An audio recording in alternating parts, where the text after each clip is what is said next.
Jeudi 2 juillet 2026, mesdames, messieurs, bien le bonjour, bonsoir, bienvenue, c'est Ard Info, Haïti Actualité. Ralph décrypte l'info qui rentre chez vous pour ce jeudi 2 juillet 2026. Et comme d'habitude, toujours Alternance Média fidèle au poste, Téléspirale toujours fidèle au poste. Et pour la production à Paris, c'est 6 Media Lab. Au sommaire de l'actualité pour ce jeudi 2 juillet 2026, le Guatemala double son contingent militaire en Haïti et portera ses effectifs militaires à 300.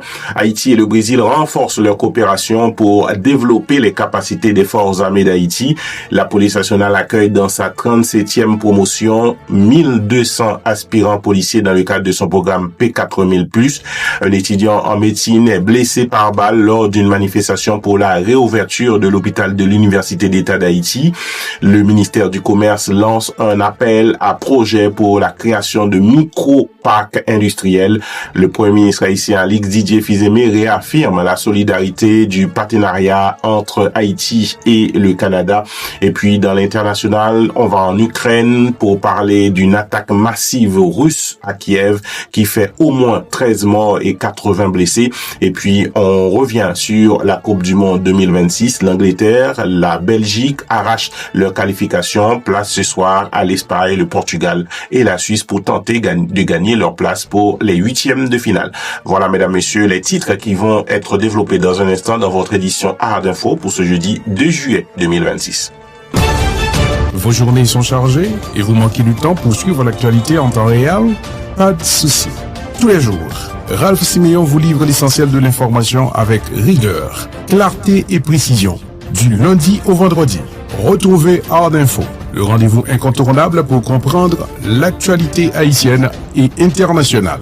Présentation des faits marquants, décryptage, une revue de presse complète en 10 minutes. Ard Info, Haïti Actualité, Ralph décrypte l'info.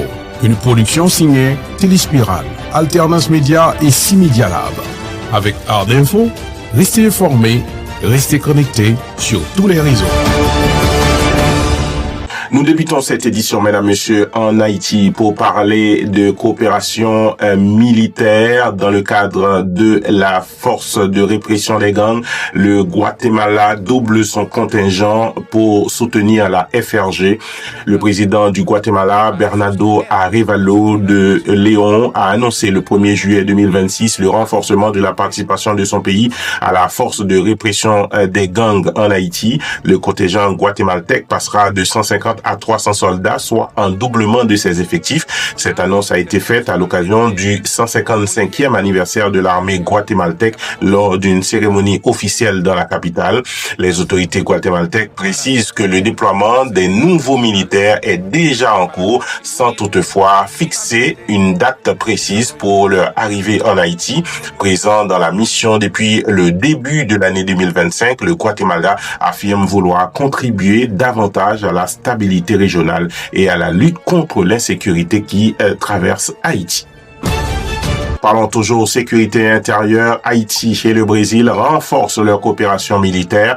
Le ministre haïtien de la Défense Mario André Sol, le bluffeur, s'est entretenu le 1er juillet 2026 avec l'ambassadeur du Brésil en Haïti afin d'approfondir la coopération militaire entre les deux pays.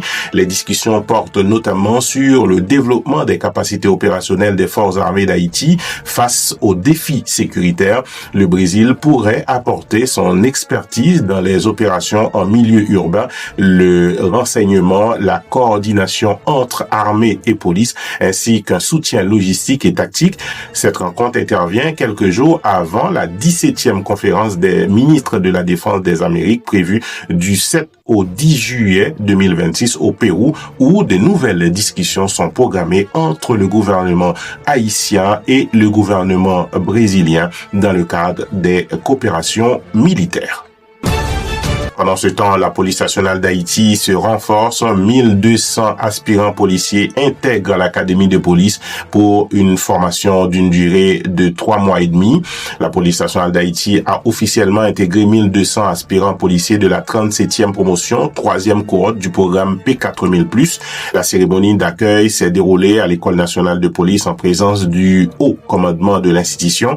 Cette promotion est composée de 1961 hommes et 239 femmes répartis dans 20 sections de 60 élèves policiers. Les recrues suivront une formation accélérée de moins de 4 mois afin de renforcer rapidement les effectifs de la police nationale d'Haïti dans un contexte de crise sécuritaire persistante un peu partout dans le pays.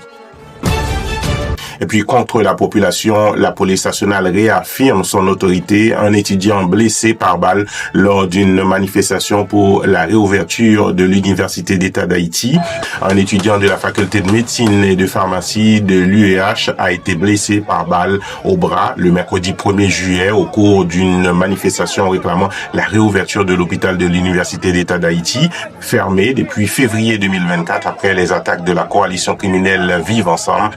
Les étudiants dénonce une fermeture qui dure depuis 27 mois et qu'il pénalise plus de 4 promotions d'étudiants en médecine. Selon les responsables, plusieurs promesses ont été faites par les autorités sanitaires, mais aucune solution concrète n'a encore permis la reprise des activités du principal hôpital universitaire du pays. Messieurs, dames les policiers, vous avez l'obligation de sécuriser les manifestations, mais pas les reprendre comme vous le faites, puisque c'est des étudiants qui réclament en droit. Il n'y a aucune raison que vous les attaquez à coups de matraque ou encore de gaz lacrymogène ou encore plus les tirer dessus. Donc c'est extrêmement grave. Alors reprenez-vous, messieurs, dames les policiers.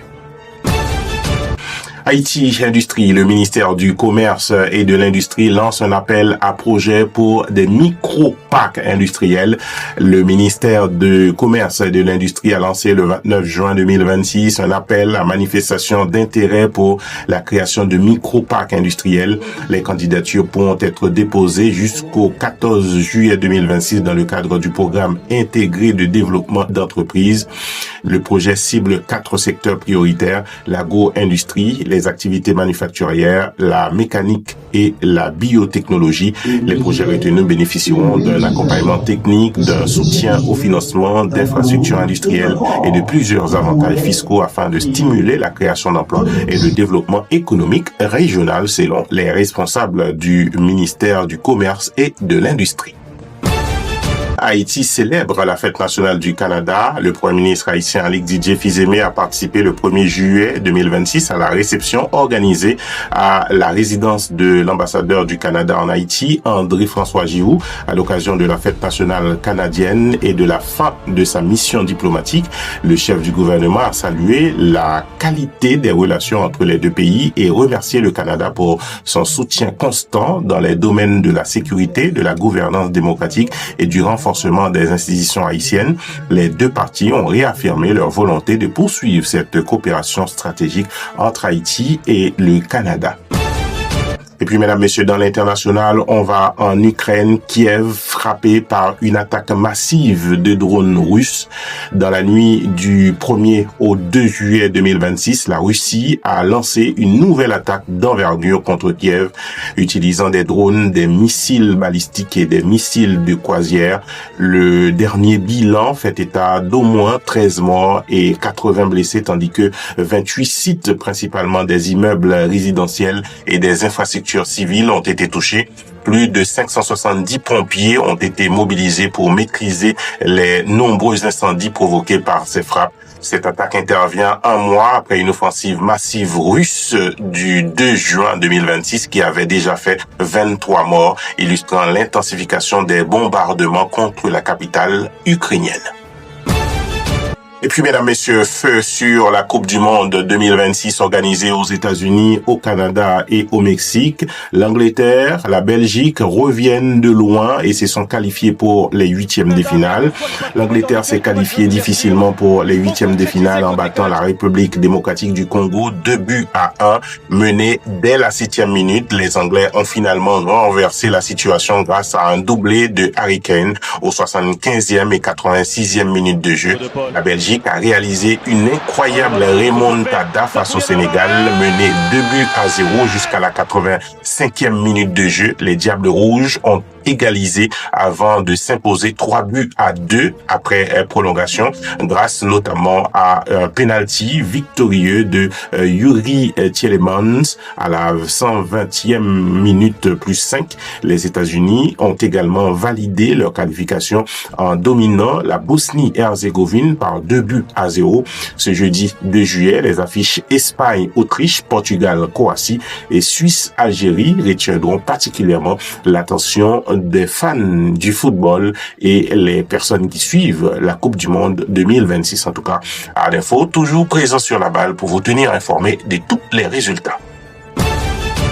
Et puis, mesdames, messieurs, dans l'analyse Art Info pour ce jeudi 2 juillet 2026, la journée est marquée par un contraste saisissant. D'un côté, Haïti tente de renforcer ses capacités sécuritaires grâce au soutien du Guatemala, du Brésil et l'arrivée de nouveaux policiers. De l'autre, la blessure d'un étudiant lors d'une manifestation rappelle que les tensions internes demeurent fortes, notamment autour de l'accès aux services publics essentiels comme l'hôpital général. Depuis, sur la scène internationale, la guerre en Ukraine continue de s'intensifier avec une nouvelle attaque meurtrière contre Kiev, tandis que la Coupe du Monde 2026 offre son lot de rebondissements sportifs. En Haïti, le défi reste immense, transformer les annonces de coopération internationale en résultats concrets capables d'améliorer durablement la sécurité, les institutions et les conditions de vie de toute la population haïtienne. Voilà, mesdames, messieurs, tout ce que vous deviez savoir sur Haïti et sur le monde pour ce jeudi 2 juillet 2026. Pour vous l'apporter, votre serviteur Ralph Siméon, toujours en collaboration avec le journal en ligne alternance-media.com, en Floride Téléspirale et la production de 6 Media Lab. Je vous invite, mesdames, messieurs, à continuer à nous suivre et surtout partager nos informations dans différents forums permettant à plus d'un de pouvoir s'informer sur Haïti et sur le monde avec le réseau Art Info. Je vous rappelle, avant de vous quitter, mesdames, messieurs, si vous voyez le méchant croître comme l'herbe, si ceux qui font le mal fleurissent comme la fleur des champs, c'est pour être anéanti à jamais. Haïti, pas péri. Haïti n'a continué gourmet, n'a continué avancer. Les générations des politiciens y passeront, mais Haïti reste et demeure et ses enfants relèveront Haïti. Je vous remercie pour votre fidélité. Je vous donne rendez-vous demain, vendredi, pour une nouvelle édition Art Info. À bientôt. Vos journées sont chargées et vous manquez du temps pour suivre l'actualité en temps réel? Pas de souci. Tous les jours, Ralph Siméon vous livre l'essentiel de l'information avec rigueur, clarté et précision. Du lundi au vendredi, retrouvez Art Info, le rendez-vous incontournable pour comprendre l'actualité haïtienne et internationale. Présentation des faits marquants, décryptage, une revue de presse complète en 10 minutes. Art Info, Haïti Actualité, Ralph décrypte l'info. Une production signée Téléspirale, Alternance Média et 6 Media Lab. Avec Art Info, restez informés, restez connectés sur tous les réseaux.